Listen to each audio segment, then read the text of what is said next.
Hello दोस्तों, नियति PCS classes में आप लोगों का स्वागत है। मैं हूं कमलकांत और अभी हम बात करेंगे बीपीएससी के संदर्भ में और ख़ास करके चर्चा करेंगे कल हुए आंदोलन के संदर्भ में आखिर किसकी जीत और किसकी हार। देखिए, पूरा जो मामला है वह समझ से परे है कि आंदोलन किस दिशा में आगे बढ़ा। आंदोलन पहली बार बिहार में ऐसा हुआ है कि दो खेमों में बटा और इसी का फ़ायदा आयोग को मिलता नजर आया और आयोग ने चालाकी से नॉर्मलाइजेशन पर सिर्फ स्पष्टीकरण देकर यह मैसेज छात्रों को दिया कि परीक्षा 13 दिसंबर को होने जा रही है। कहीं ना कहीं मैं इसे छात्रों की हार मानता हूं और इसके लिए अगर जिम्मेदार है तो शिक्षक वर्ग ही हैं। आंदोलन को दो खेमों में बंटता देख शिक्षकों को यह चाहिए था कि किसी भी तरह आंदोलन को एक ही पटल से संचालित किया जाए। दोनों वर्गों की जो हठधर्मता थी, कहीं ना कहीं आंदोलन की जो मानसिकता थी, आंदोलन का जो उद्देश्य था, उसको कुचल कर रख दिया। ये कैसे हुआ, किस वर्ग में अहम था, इस पर हम बात करना नहीं चाहेंगे। आप लोग कल देख ही रहे थे, सारा जो प्रकरण था उसके लिए मुझे दोनों ही वर्ग दोषी दिखाई पड़ता है। छात्रों के द्वारा जो संचालित आंदोलन था उसका अंततः कोई हल नहीं निकला, क्योंकि नॉर्मलाइजेशन पर स्थिति सिर्फ स्पष्ट किए गए और ऐसे समय में स्पष्ट किए गए जब आंदोलन के लिए समय का लगभग अंत हो रहा था। लगभग ये स्पष्टीकरण तब आया है जब वहाँ पे भीड़ कम हो रहे थे और जो है कि मुख्य जो वहाँ पर दोनों तरफ से जो संचालन कर रहे थे आंदोलन का, उनकी गिरफ्तारी हो चुकी थी। बीपीएससी के इतिहास में अगर देखें तो ऐसा पहली बार हुआ है जब एक ही आंदोलन का नेतृत्व दो गुटों के हाथों में था। बीपीएससी के पास यह स्पष्ट संदेश जा रहा था कि आंदोलन कमज़ोर हो चुका है, आंदोलन में कोई ऐसी चीज़ें नहीं हैं जिससे कि आयोग को विशेष परेशानी हो। और यही संदेश था कि बीपीएससी ने रजिस्ट्रेशन वाले छात्रों को कोई राहत नहीं दिया और स्पष्टीकरण में यह स्पष्ट है कि आयोग अपने तरफ से जो चीज़ें को स्पष्ट किया है, कहीं ना कहीं यह शर्मनाक है, आयोग के लिए शर्मनाक है, आयोग की संवेदनहीनता को दर्शाता है। अगर यही स्पष्टीकरण आप 2 दिन पहले दे दिए होते तो क्या हो जाता, इन छात्रों का क्या होगा जो 24 घंटा कल आंदोलन में शामिल थे, और उन छात्रों का क्या होगा जो घायल हो गए आंदोलन के दौरान, उनको चोटें आईं, वो परीक्षा देने की स्थिति में भी नहीं है। सबसे बड़ा सवाल ये है कि सबसे पहले बीपीएससी तमाम जो शिक्षक हैं उनको बुलाती है और मीटिंग का आयोजन करती है। यह मीटिंग के आयोजन का उद्देश्य क्या था? आप क्यों मीटिंग बुलाए थे? वहाँ पे जो शिक्षक बाहर निकले वो बोले नॉर्मलाइजेशन के मुद्दे पे मीटिंग था। आपने मीटिंग के संदर्भ में जो चीज़ें बाहर आकर जो पैदा की गई, जो भ्रम की स्थितियां बनी और जो छात्रों में मैसेज गया, उसके लिए कोई आपने आगे चलकर स्पष्टीकरण नहीं दिया। और जिस तरह से सोशल मीडिया पर ये चीज़ें चलती रही कि नॉर्मलाइजेशन किया जाएगा, एक शिफ्ट में हो रहा है, तब पर भी 3 क्वेश्चन आएगा, आपको चाहिए था कि इस मुद्दे पर स्पष्टीकरण देना, लेकिन आपने इसे स्पष्ट नहीं किया। इसके पीछे एक आयोग की सोची समझी चाल थी। ऐसा इसलिए था क्योंकि आयोग 80,000 रजिस्ट्रेशन किए छात्रों को फॉर्म भरने का मौका नहीं दिया था।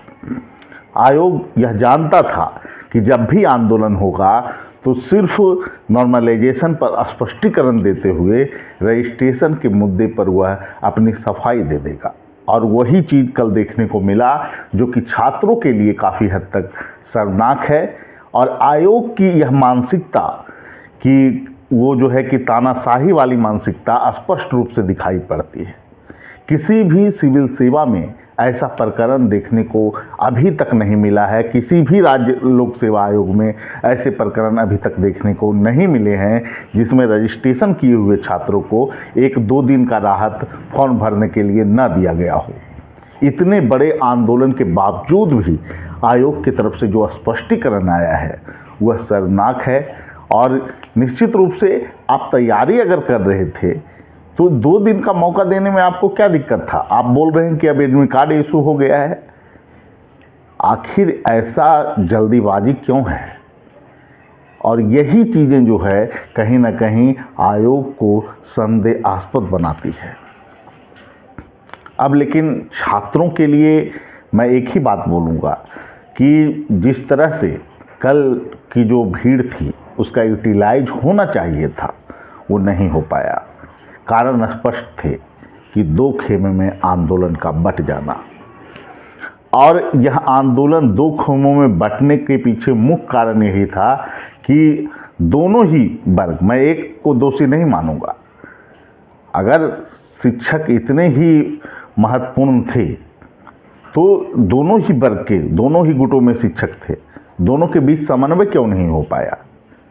आपने अपनी हकदारता के लिए छात्रों के आंदोलन को बेच दिया। ये जो स्टूडेंट थे, हजारों की संख्या में तादाद में पहुंचे थे, ये किसी खास कोचिंग के तले, बैनर के तले नहीं गए थे। ये स्वाभाविक रूप से नॉर्मलाइजेशन के विरुद्ध रजिस्ट्रेशन के जो किए हुए छात्र थे, वो जो फॉर्म नहीं भर पाए थे, उनकी संख्या बड़ी तादाद में थी। अगर आप लोगों में इतना ही घमंड है कि हमारे बच्चे आंदोलन के लिए गए, मैंने आंदोलन तक पहुंचाया, तो आंदोलन को आज करके दिखाइए। आज मैं आपकी उपलब्धि मानने के लिए तैयार रहूंगा। आज आप आंदोलन रजिस्ट्रेशन के मुद्दा पे करवाएं और अपने बच्चों को जाकर दिखाएं, भीड़ लाकर दिखाइए और आंदोलन को सफल बना के दिखाइए।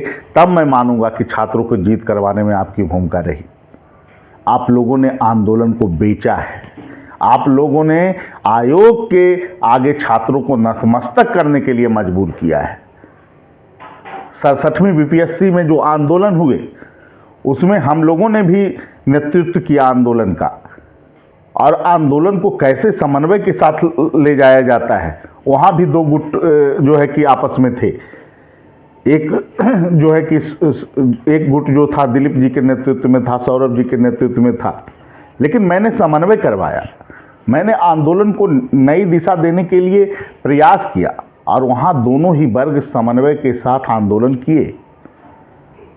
लेकिन यहाँ पर इतनी बड़ी चूक कैसे हो गई, यह हास्यास्पद है और यह छात्रों के लिए चिंताजनक है।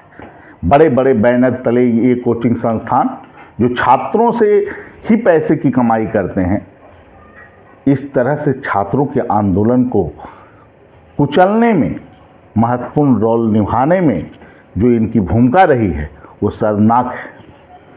मैं सिर्फ इतना ही कहूँगा कि जो रजिस्ट्रेशन किए हुए छात्र हैं, जो कल के आंदोलन में जिनको चोटें आई हैं और जो कल आंदोलन में शामिल हुए हैं, उनका जो समय बर्बाद हुआ है, उसके लिए आप आज आंदोलन करें और इस आंदोलन को सफल करके दिखाइए। तब हम मानेंगे कि आप लोगों का रोल रहा है। यह काफ़ी चिंताजनक विषय है और भविष्य में छात्र आंदोलन में शामिल नहीं होंगे जिस तरह की चीज़ें आप लोगों ने किया है। सिर्फ कोचिंग का ब्रांडिंग करने के लिए वो अखाड़ा नहीं था। यह दुर्भाग्यपूर्ण है। और मैं, क्योंकि अभी जो है सैकड़ों की संख्या में फ़ोन आ रहे हैं छात्रों के कि सर ऐसा कैसे हो गया। देखिए, ये बड़े बड़े जो संस्थान हैं और उन संस्थानों के पीछे छात्र रहते हैं, इससे इनकार नहीं किया जा सकता। लेकिन आपने जिस तरह से आंदोलन को हैंडल किया, वो कहीं ना कहीं आप लोगों में जो कटुता का जो संबंध है वो दर्शाता है। अरे गठबंधन तो विभिन्न पार्टियों में हो जाती है, विभिन्न दलों में हो जाता है, विचार विरोधी दलों में हो जाता है। आप लोग कैसे अलग अलग मंच से आंदोलन को संचालित कर दिए? यह तो स्पष्ट आयोग को मैसेज गया कि आंदोलन कमज़ोर पड़ चुका है। ठीक है दोस्तों, मैं इतना ही कहूँगा कि ये संस्थान अगर ये दावा करती है कि मैंने नॉर्मलाइजेशन को हटवा दिया, नॉर्मलाइजेशन लागू करने का प्रयास था, तो ये तमाम दावे खोखले हैं। अगर आप आंदोलन को सफल बनाते हैं, अपनी भूमिका को बताना चाहते हैं, तो आप लोग डेट को बढ़वाइए, आप लोग जो है कि रजिस्ट्रेशन किए छात्रों को मौका दिलवाइए, तब ये आंदोलन सफल माना जाएगा।